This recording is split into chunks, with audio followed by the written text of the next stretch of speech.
അള്ളാഹു പറഞ്ഞു വലാ തുഫ്സിദു ഫിൽ അർദി ബഅദ ഇസ്ലാഹിഹാ, നിങ്ങൾ ഭൂമിയിൽ ഇസ്ലാഹ് ഉണ്ടായതിനു ശേഷം അവിടെ കുഴപ്പമുണ്ടാക്കരുത്. ഭൂമിയിൽ ഏറ്റവും വലിയ ഫസാദ് അത് അള്ളാഹുൽ പങ്കുചേർക്കുക എന്നതാണ്. അതിനോളം വലിയ ഭൂമിയിലെ ഫസാദ് മറ്റൊന്നുമില്ല. അതിനോളം ഭൂമിക്ക് കേടുവരുത്തുന്ന മറ്റൊരു കാര്യവുമില്ല. അള്ളാഹു പറഞ്ഞു ളഹറ അൽ ഫസാദു ഫിൽ ബർരി വൽ ബഹർ ബിമാ കസബത് ഐദിന്നാസ്, കരയിലും കടലിലും ഫസാദ് പുറപ്പെട്ടിരിക്കുന്നു.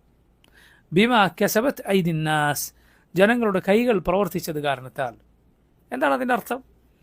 ശിർക്കും കുഫറും അതിനുശേഷമുള്ള തിന്മകളും ആളുകൾ ചെയ്ത് കരയിലും കടലിലും, മറ്റൊരു തഫ്സീർ പ്രകാരം ജലാശയങ്ങളുള്ള നാടുകളിലും അല്ലാത്ത നാടുകളിലും കുഴപ്പങ്ങൾ പൊട്ടിപ്പുറപ്പെട്ടിരിക്കുന്നു. നമ്മുടെ നാടുകളിൽ പല ആളുകളും ഈ ആയത്തോതി തെളിവ് പിടിക്കാറുണ്ട്. എന്തിന്? ഈ ആയത്ത് പലപ്പോഴും ആളുകൾ ഓതാറുള്ളത് നിങ്ങൾ മരങ്ങൾ മുറിച്ചു മാറ്റരുത്, നിങ്ങൾ കൊന്നിടിച്ച് കളയരുത്. കാരണം എന്താ? അള്ളാഹു ഖുർആനിൽ പറഞ്ഞിരിക്കുന്നു, ജനങ്ങളുടെ കൈകൾ പ്രവർത്തിച്ചത് കാരണത്താൽ കരയിലും കടലിലും കുഴപ്പങ്ങൾ പുറപ്പെട്ടിരിക്കുന്നു. എന്തുകൊണ്ടാണ് ഭൂകമ്പം ഉണ്ടാകുന്നത്? എന്തുകൊണ്ടാണ് വെള്ളപ്പൊക്കം ഉണ്ടാകുന്നത്? അവർ പറയും നിങ്ങൾ പുഴയിലെ മണൽ വാരിയിട്ടാണ്, അല്ലെങ്കിൽ മരം മുറിച്ചു മാറ്റിയിട്ടാണ്, ഇങ്ങനെ പ്രകൃതിയെ നശിപ്പിച്ചിട്ടാണ് എന്ന ആളുകൾ പറയും. ഇത് തീർത്തും തെറ്റായ തഫ്സീറാണ്. കാരണം നിങ്ങൾ നോക്കൂ, അള്ളാഹു സുബ്ഹാനഹു തആല ആ ആയത്തിന് തൊട്ടുടനെ പറഞ്ഞത് എന്താണ്? ഖുൽ സീറു ഫിൽ അർദ്, പറയുക നിങ്ങൾ ഭൂമിയിലൂടെ സഞ്ചരിച്ചു നോക്കൂ. ഫൻദുറു, എന്നിട്ട് നോക്കൂ, കൈഫ കാന ആഖിബത്തുൽ ലദീന മിൻ ഖബ്ൽ, നിങ്ങൾക്ക് മുമ്പുള്ളവരുടെ അന്ത്യം എങ്ങനെയായിരുന്നു? കാന അക്സറുഹും മുശ്രിക്കീൻ, അവരുടെ അധിക പേരും മുശ്രിക്കുകളായിരുന്നു, അള്ളാഹുവിൽ പങ്കു ചേർത്തവരായിരുന്നു. ആയത്തിൻ്റെ തഫ്സീർ, അതിന് മുമ്പുള്ള ളഹറ അൽ ഫസാദ് ഫിൽ ബർരി വൽ ബഹർ, ആയത്തിൻ്റെ തഫ്സീർ എടുത്തു നോക്കൂ. മുൻഗാമികളെല്ലാം പറഞ്ഞത് കാണാം, ശിർക്കും കുഫറും തിന്മകളും കാരണത്താലാണ് ഈ ഭൂമിയിൽ കരയിലും കടലിലും ഫസാദ് പൊട്ടിപ്പുറപ്പെട്ടത്. അത് കുറഞ്ഞ കാലത്ത് ഭൂമിയിൽ ഫസാദ് വളരെ കുറവായിരിക്കും. എന്തിനു? സുബ്ഹാനല്ലാഹ്, ഭൂമിയിൽ അള്ളാഹു മുളപ്പിക്കുന്ന പഴങ്ങൾക്കും ധാന്യങ്ങൾക്കും ഫസാദുള്ള കാലത്തെ വലിപ്പമല്ല ഫസാദില്ലാത്ത കാലത്ത്. ഫസാദുള്ള, അത് കൂടിയ, തിന്മകൾ കൂടിയ നാടുകളിലെ ബറക്കത്തല്ല പഴങ്ങൾക്കും ധാന്യങ്ങൾക്കും അതില്ലാത്ത നാടുകൾക്ക്. അതുകൊണ്ടാണ് നോക്കൂ, അവസാന കാലത്ത് റസൂലുള്ളാഹി സ്വല്ലല്ലാഹു അലൈഹി വസല്ലം പറഞ്ഞത്, അന്ത്യനാൾ അടുത്താൽ, ഈസാ അലൈഹിസ്സലാമിൻ്റെ പുനരാഗമനമുണ്ടായാൽ ആളുകൾ തിന്മ ഉപേക്ഷിച്ചു കലിമത്ത് ലാ ഇലാഹ ഇല്ലല്ലാ എന്ന ഒരൊറ്റ കലിമത്തായി മാറി. സല്ലല്ലാഹു അലൈഹി വസല്ലം പറയുകയാണ്, സാധാരണ കാലത്ത് എന്ത് സംഭവിക്കും? ലാ ഇലാഹ ഇല്ലല്ലാ എന്ന ഒരൊറ്റ കലിമത്ത്, അള്ളാഹുൽ പങ്കു ചേർക്കുന്ന ഒരു മനുഷ്യനുമില്ല, റബ്ബിൽ പങ്കു ചേർക്കുന്ന ഒരാളുമില്ല. ജിസിയ എടുത്തു നീക്കപ്പെടും. സല്ലല്ലാഹു പറയാണ്. കാരണം എന്താ? ആളുകൾ ഇസ്ലാം സ്വീകരിക്കും, എല്ലാവരും ജിസിയ എടുത്തു നീക്കപ്പെടും. എന്താണ് ആ കാലത്ത് സംഭവിക്കുക? റസൂലുള്ളാഹി സ്വല്ലല്ലാഹു അലൈഹി വസല്ലം പറയുകയാണ്, ഒരു റുമ്മാൻ, ഒരു പഴം, അതിൻ്റെ തൊലിയിൽ ഒരുപാട് ആളുകൾ അതിൻ്റെ തണലിൽ നിൽക്കും. ഒരു പഴത്തിൻ്റെ തണലിൽ ഒരു കാലിയുടെ, ഒരാടിൻ്റെയോ മറ്റോ അകിടിൽ നിന്ന് ഒരുപാട് ആളുകൾക്ക്, ഒരു സംഘം ആളുകൾക്ക് കുടിക്കാനുള്ള പാല് ലഭിക്കും. ഒരു പെൺകുട്ടി, അതിൻ്റെ അരികിലേക്ക് സിംഹം വന്നാൽ ഒരു പൂച്ചക്കുട്ടിയോ മറ്റോ ആട്ടിവിടുന്നത് പോലെ അതിനാട്ടിവിടും. ഹിംസ്ര ജന്തുക്കളുടെ അതിൻ്റെ വന്യ സ്വഭാവം എടുത്തു നീക്കപ്പെടും. എന്താണ് കാരണം? പണ്ഡിതന്മാർ പറഞ്ഞു, ഇതാണ് കാരണം. ലാ ഇലാഹ ഇല്ലല്ലാഹ് എന്നത് മാത്രമാണ് ഭൂമിയിലെ കലിമത്ത്. ശിർക്കില്ല, തിന്മകളില്ല, ഒന്നുമില്ല, ബറക്കത്ത്. നോക്കും, നമ്മുടെ മുൻഗാമികൾ, അവരിൽ ചിലർ ചില സ്ഥലങ്ങളിൽ അവർ പരിശോധിച്ചപ്പോൾ അവർക്ക് ഒരു ധാന്യമണി കിട്ടി. അപ്പോൾ ആ ധാന്യമണിയുടെ വലിപ്പം, ആ കാലത്ത് അവർക്ക് ലഭിച്ചിരുന്ന ധാന്യമണിയുടെ വലിപ്പമേ ആയിരുന്നില്ല, വളരെ വലിയ വലിപ്പമാണ് അതിനുണ്ടായിരുന്നത്. അപ്പോൾ അവർ പറഞ്ഞു, ഇത് മാസിയത്ത്, കുറഞ്ഞ കാലത്തെ ഈ ധാന്യത്തിൻ്റെ വലിപ്പമായിരുന്നു. മാസിയത്തുകൾ, തിന്മകൾ കുറഞ്ഞ കാലത്ത് ഉള്ള ധാന്യത്തിൻ്റെ വലിപ്പമായിരുന്നു. റസൂലുള്ളാഹി സ്വല്ലല്ലാഹു അലൈഹി വസല്ലം പറഞ്ഞിട്ടുണ്ട്, ഒരു ഇസ്ലാമിക ഭരണകൂടം ഒരു തിന്മക്കുള്ള ഹദ് നടപ്പിലാക്കുക, ഒരു തിന്മക്കുള്ള, ഇസ്ലാമിക ഭരണകൂടത്തിന് അള്ളാഹു കൽപ്പിച്ചിട്ടുള്ള ഓരോ തിന്മക്കുമുള്ള ശിക്ഷകളുണ്ടല്ലോ.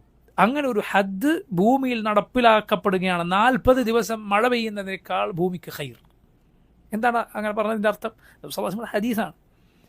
കാരണം തിന്മകൾക്ക് ശിക്ഷ നൽകപ്പെട്ടാൽ സ്വാഭാവികമായും തിന്മ ഭൂമിയിൽ കുറയും. ഉസ്മാൻ ബിൻ അഫ്ഫാൻ റളിയല്ലാഹു അൻഹു പറഞ്ഞത് കാണാം, ഇന്നല്ലാഹ യസഗു ബിസ്സുൽത്താനി മാ ലാ യസഗു ബിൽ ഖുർആൻ. ഇന്നല്ലാഹ യസഗു ബിസ്സുൽത്താൻ മാ ലാ യസഗു ബിൽ ഖുർആൻ.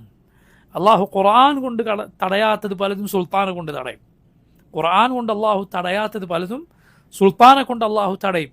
എങ്ങനെയാണ് പണ്ഡിതന്മാർ വിശദീകരിച്ചു? കാരണം ജനങ്ങളിൽ ബഹുഭൂരിഭാഗവും ഈമാൻ കുറഞ്ഞവരാണ്. അവരെ സംബന്ധിച്ചിടത്തോളം അള്ളാഹുവിൻ്റെ ആയത്തുകൾ കേട്ടാൽ അവരുടെ ഹൃദയം ദുഷിച്ചതുകൊണ്ട് തിന്മകളിൽ നിന്ന് മാറി നിൽക്കാനായി അവർ തയ്യാറാവുകയില്ല. അതേസമയം തിന്മകൾക്ക് കടുത്ത ശിക്ഷ നൽകുന്ന ഒരു സുൽത്താൻ ഉണ്ട് എങ്കിൽ അയാളുടെ വാളിനെ പേടിച്ച്, അയാളുടെ ചാട്ടവാറിനെ പേടിച്ച് ആളുകൾ തിന്മയിൽ നിന്ന് മാറി നിൽക്കും.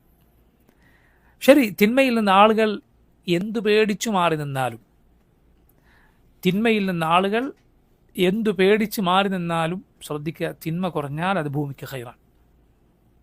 അത് ഭൂമിക്ക് ഖൈറാണ്. അപകടങ്ങൾ, ആപത്തുകൾ, ഭൂകമ്പങ്ങൾ, ഇതുപോലുള്ള കാര്യങ്ങൾ കുറയാനത് കാരണമാകും. മദീന ഒരിക്കൽ കുലുങ്ങിയപ്പോൾ ഉമർ ഇബ്നുൽ ഖത്താബ് റളിയല്ലാഹു അൻഹു മദീനയിൽ ഭൂകമ്പം ഉണ്ടായപ്പോൾ പറഞ്ഞു, നിങ്ങളുടെ തിന്മകൾ കാരണത്താലാണ്, നിങ്ങളുടെ തിന്മകൾ കാരണത്താലാണ്. ഉമർ ഇബ്നുൽ ഖത്താബ് റളിയല്ലാഹു അൻഹു പറയുകയാണ്, അതാണ് അതിൻ്റെ അർത്ഥം. ളാഹറ അൽ ഫസാദു ഫിൽ ബർരി വൽ ബഹർ ബിമാ കസബത് ഐദിൻ നാസ്. ജനങ്ങളുടെ കൈകൾ പ്രവർത്തിച്ചത് കാരണത്താൽ കരയിലും കടലിലും ഭൂമിയിൽ കുഴപ്പം പൊട്ടിപ്പുറപ്പെട്ടിരിക്കുന്നു, ഫസാദ് പൊട്ടിപ്പുറപ്പെട്ടുകൊണ്ടിരിക്കുന്നു. അതുകൊണ്ട് ആളുകൾ ഈ ശിർക്കും കുഫറുമൊക്കെ നിർബാധം തുടരുക. ഷിർക്കിനെതിരിൽ, കുഫറിനെതിരിൽ സംസാരിച്ചാൽ അതാണ് ആളുകൾക്ക് തിന്മ. ഒരാൾ ഷിർക്ക് ചെയ്യരുതെന്ന് പറഞ്ഞാൽ, ഷിർക്കിൻ്റെ ആഘോഷത്തിൽ പങ്കെടുക്കരുതെന്ന് പറഞ്ഞാൽ അയാൾ കുറ്റവാളിയായി തീരുകയാണ്. അയാൾ സമൂഹത്തിൽ ജീവിക്കാൻ പറ്റാത്ത ആളായി മാറുകയാണ്. ഷിർക്കിനും കുഫറിനും നിർബാധം തുടരാൻ അവസരം, തിന്മകൾക്ക് യാതൊരു എതിർപ്പുമില്ലാതെ തുടർന്നു പോകാൻ സൗകര്യം. അതിനെ എതിർക്കുന്നവൻ അവൻ ഒറ്റപ്പെടുത്തപ്പെടുക, അവൻ പ്രയാസപ്പെടുക. എന്നിട്ട് നിങ്ങൾ ഏത് പ്രകൃതി സംരക്ഷണത്തിൻ്റെ കാര്യമാണ് ഈ പറയുന്നത്? ഏത് മരം വെച്ച് പിടിപ്പിക്കാനാണ് നിങ്ങൾ ഈ പറയുന്നത്? എന്നിട്ട് ഏത് ഭൂകമ്പം വരികയില്ല, ഏത് വെള്ളപ്പൊക്കം വരികയില്ല എന്നാണ് നിങ്ങൾ പറയുന്നത്? അല്ല, ചില സലഫുകൾ പറഞ്ഞതുപോലെ നിങ്ങൾ എന്ത് വിചാരിക്കുന്നു? അള്ളാഹുവിൻ്റെ സഹായം നിങ്ങൾക്ക് വരാനടുത്തിരിക്കുന്നു എന്നാണോ? ഞാൻ കാത്തിരിക്കുന്നത് നിങ്ങൾക്ക് മുകളിൽ അള്ളാഹു ചരൽ മഴ വർഷിക്കുമെന്നാണ്. അതാണ് നിങ്ങളുടെ പ്രവൃത്തിയാണെന്ന് എനിക്ക് തോന്നുന്നത് എന്ന് സലഫുകളിൽ ചിലർ സമകാലികരായ ആളുകളോട് പറഞ്ഞത് കാണാം. മനസ്സിലായി? ഈ കുഫറും ശിർക്കും ഈ കണ്ട തിന്മകളൊക്കെ ചെയ്ത് അതിനെ എതിർക്കുന്നവരെ കുറ്റവാളികളാക്കി, നന്മ കൽപ്പിക്കാൻ പാടില്ല, തിന്മ വിരോധിക്കാൻ പാടില്ല, നീ സദാചാര പോലീസാണോ എന്ന് ചോദിച്ച് നടക്കുന്നവർ, ആ പ്രവർത്തനം മാത്രം മതി ഭൂമിയിൽ കുഴപ്പങ്ങൾ ഉണ്ടാകാൻ, ഈ ദുരന്തങ്ങൾ വരാൻ. ആര് രക്ഷിക്കും നിങ്ങളെ? എങ്ങോട്ട് പോകും? ഒരു വെള്ളപ്പൊക്കം വന്നാൽ എന്താണ് മനുഷ്യരുടെ സ്ഥിതി? നിങ്ങളുടെ സൗകര്യങ്ങൾ എവിടെ? നിങ്ങളുടെ സംവിധാനങ്ങൾ എവിടെ? എങ്ങോട്ട് പോയി ഒളിക്കും? ഏത് ആകാശമാണ് നിങ്ങൾക്ക് തണൽ വിരിക്കുക? ഏത് ഭൂമിയാണ് നിങ്ങളുടെ ഭാരം ഏറ്റെടുക്കുക? അതുകൊണ്ട് ഭൂമിയിൽ ഇക്കണ്ട കുഴപ്പങ്ങൾ മുഴുവൻ ഉണ്ടാകുന്നത് അള്ളാഹുവിനെ ധിക്കരിച്ചത് കൊണ്ടാണ്. യാതൊരു സംശയമില്ലത്. അള്ളാഹു പറഞ്ഞതാണ്, റബ്ബിൻ്റെ ഭൂമിയിലാണ് നിങ്ങൾ ഈ താമസിക്കുന്നത്. അള്ളാഹുവിൻ്റെ റഹ്മത്ത് കൊണ്ട്, അവൻ്റെ ഹെൽമ് കൊണ്ട്, അവൻ്റെ സബർ കൊണ്ട്, എല്ലാം അവൻ്റെ വിശേഷണങ്ങളാണ്. വേഗം ശിക്ഷിക്കാത്തവൻ, അവൻ്റെ റഹ്മത്ത് ഒന്നുകൊണ്ട് മാത്രം ആളുകൾ നിലനിന്നു പോകുന്നു. അതല്ല, അള്ളാഹു ജനങ്ങളുടെ തിന്മക്ക് അവരെ ഒറ്റയടിക്ക് പിടികൂടിയിരുന്നെങ്കിൽ ഭൂമി പുറത്തൊരൊറ്റ ജന്തുവിനെ അള്ളാഹു ബാക്കിയാക്കുമായിരുന്നില്ല.